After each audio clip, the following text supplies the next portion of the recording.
Հարգելի պատգամավորներ, շարունակում ենք նիստը, այժմ խոսքը տրվում է Նարեկ Բաբայանին, քվեարկության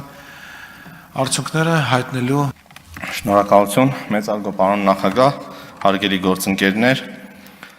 ՀՀ գլխավոր դատախազը միջնորդել էր ազգային ժողովի պատգամավոր Տարոն Մարգարյանի նկատմամբ քրեական հետապնդում հարուցելուն համաձայնություն տալու մասին։ Ազգային ժողովի 107 պատգամավորներից քվեարկությանը մասնակցել են 67-ը, քվեատուփում առկա էր 67 քվեաթերթիկ, անվավեր քվեաթերթիկներ չեն եղել, ձայները բաշխվել են հետևյալ կերպ՝ կողմ 67, դեմ 0։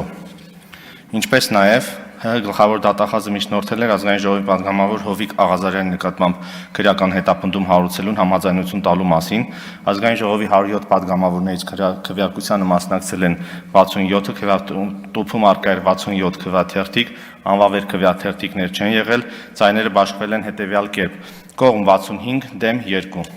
Շնորհակալություն։ Շնորհակալություն։